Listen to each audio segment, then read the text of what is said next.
Sir, இதை தொடர்ந்து operation Sindoor நடந்து முடிந்த நிலையில் பாகிஸ்தான் மற்றும் பாகிஸ்தான் ஆக்கிரமிப்பு பகுதிகள் அழிக்கப்பட்ட நிலையில் மீட்பு நடவடிக்கைகளில் பாகிஸ்தான் அரசு கவனம் செலுத்தவில்லை அப்படின்னு சொல்லலாம். அதைத் தொடர்ந்து கொல்லப்பட்ட தீவிரவாதிகளின் உடல்கள் பாகிஸ்தான் அரசு மரியாதையுடன் இறுதி அஞ்சலி செலுத்தப்பட்டது. இது குறித்து உங்களோட பார்வை எப்படி இருக்கு sir?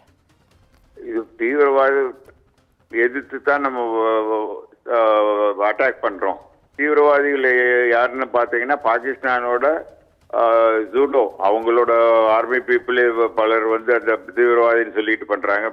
Pakistan army finance, communication, எல்லா ஆர்ம்ஸ், அம்யூனிஷன் எல்லாம் சப்போர்ட் பண்றதுனால தான் இந்த தீவிரவாதம் நடக்குது.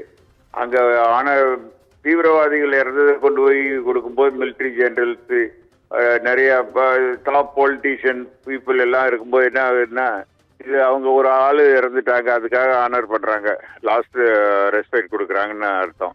ஸோ இது வந்து தீவிரவாதின்னு ஜஸ்ட் பேருக்கு தானே ஒழிய ஃபுல்லா பாகிஸ்தான் பீப்புளும் பாகிஸ்தானோட ஆர்மி தான் பண்ணினது. இதன் மூலம் பாகிஸ்தான் வந்து அண்டை நாடுகள் அப்புறம் வந்து அதோட நட்பு நாடுகள் அவர்களுக்கு உதவவில்லை அப்படின்னு சொல்லலாம்.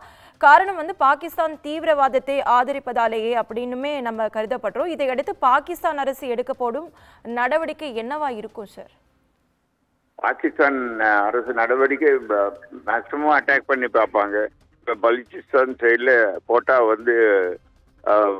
கோட்டா லிபரேஷன் ஆர்மிங்கிறவங்க வந்து ஆக்குபை பண்ணிட்டு பாகிஸ்தான் ஆர்மியை சேஸ் பண்ணிட்டாங்க. அவங்க ஆப்கானில் உள்ள வெஸ்டர்ன் சைடில் பலூச் இருக்குங்களா, பலூச் பிஎல்ஏன்னு பலூச் லிபரேஷன் ஆர்மி அவங்க கண்ட்ரோல் கொண்டு வந்துட்டாங்க. பாகிஸ்தான் ஃபிளாக்ஸ்லாம் ரிமூவ் பண்ணிட்டு அந்த அவங்க கொடியை ஏற்றி நாங்கள் தான் இண்டிபெண்ட், அதாவது பங்களாதேஷ் எப்படி தனியாக பிரிஞ்சுதோ அது மாதிரி பலுச்சிஸ்தானும் தனியாக பிரிகிற மாதிரி வந்துருச்சு. ஆல் அரவுண்ட் கன்ஃபியூஷன், அதாவது என்ன நினைச்சாங்களோ அதை விட ரொம்ப மோசமாக போயிடுச்சு. ஒரு ரூமர் என்னன்னா, even Pakistan chief of army staff Munir அவரு கூட அவருக்கு அங்கே உள்ள மக்களும் மற்ற ஜெனரல்ஸுக்கு பிடிக்காம அவரை அரெஸ்ட் பண்ணதாக ஒரு ரூமர் போகுது. அது எவ்வளவு உண்மைன்னு தெரியல. அது அடுத்த ஜெனரல் வந்து டேக் ஓவர் பண்ணி எல்லாம் கண்ட்ரோல் பண்ணுற மாதிரி சொல்லிக்கிறாங்க. ஸோ நீ ஒரே அங்கே கன்ஃபியூஷனில் இருக்குது. ஏன்னா கராச்சி, இந்த இஸ்லாமாபாத், லாகூர் இதெல்லாம் அட்டாக் ஆனோடனே அங்கே கம்யூனிகேஷன், டிஃபென்ஸ் சிஸ்டம் நிறைய இதை அழிச்சிட்டாங்க. ஸோ நீ என்ன நடக்கிறது, அவங்களே கமாண்ட் அண்ட் கண்ட்ரோல் எஸ்டாப்ளிஷ் பண்ண முடியுமா, லோயர் ஃபார்மேஷன்ஸ் கோர் டிவிஷனை கான்டாக்ட் பண்ணி பண்ண முடியுமா, சப்ளைஸ் போக முடியுமா, ஆர்ம்ஸ் அம்யூனிஷன் ரிப்ளனிஷ் பண்ண முடியுமா, இதெல்லாம் டிபெண்ட் ஆகுது. நீ போக போகத்தான் தெரியுங்க.